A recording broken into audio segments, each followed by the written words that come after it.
Cassandra Vale had once been the kind of woman who believed in happy endings.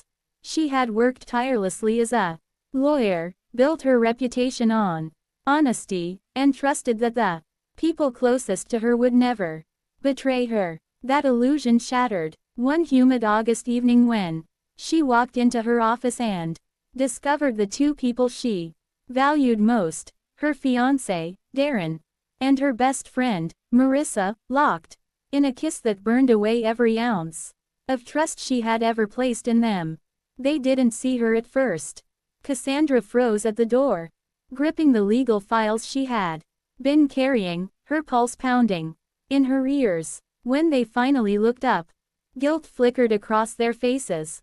But Darren's expression hardened quickly, almost arrogantly. "It's not what you think," Marissa stammered. "Oh, it's exactly what I think," Cassandra said, her voice low and razor sharp. She left without another word, but in that moment, something cold and calculating woke inside her. For weeks, she disappeared from social gatherings, stopped returning calls, and ignored their pathetic attempts at reconciliation. What Darren and Marissa didn't know was that Cassandra wasn't broken, she was planning.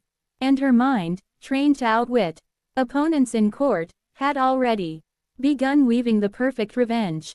6 months later, Cassandra was radiant, poised, and more successful than ever. Darren had expected her to crumble, maybe even leave town, but instead she had climbed higher, securing one of the most lucrative cases in the firm's history.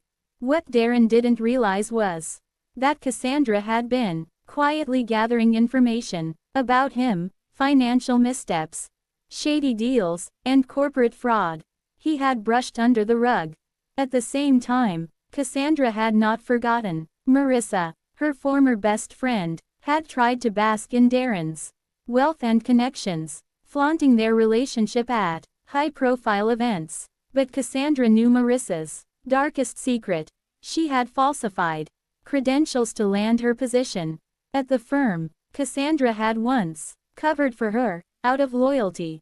That loyalty was gone. The stage was set one glittering Friday night at a charity gala. Cassandra arrived in a midnight blue gown, every inch of her exuding confidence. She caught Darren and Marissa across the room, the happy couple, hand in hand, blissfully unaware of the storm about to hit. She didn't approach them right away. Instead, she charmed her way through the crowd, whispered into the right ears, and handed over carefully prepared files to the board members and key investors Darren had worked so hard to impress.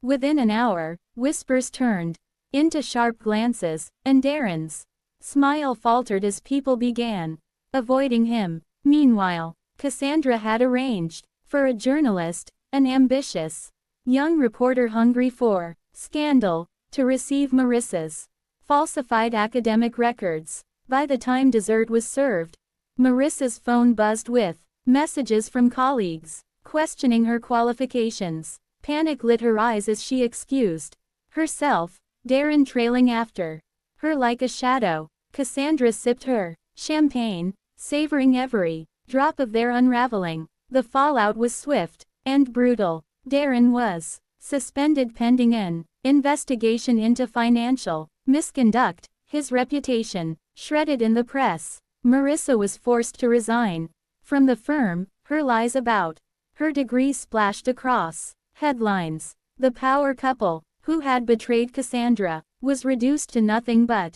scandal and disgrace. And Cassandra, she remained untouched. In fact, she was praised for her integrity, her name elevated, while theirs sank into the mud. But the sweetest moment came weeks later, when Darren confronted her outside her office, desperation etched into his features. "You ruined us," he accused. Cassandra tilted her head, her lips curving into a cold smile. "No, Darren, you ruined yourself. I just made sure everyone else saw it." He tried to speak, but she turned away, her heels clicking against the marble floor as she walked back into her office, stronger, freer, and finally, at peace. That night, as Cassandra poured herself a glass of red wine, she allowed herself a quiet laugh, not the bitter, broken sound of betrayal, but the victorious laughter of a woman who had been underestimated and had risen far above. The last laugh was hers.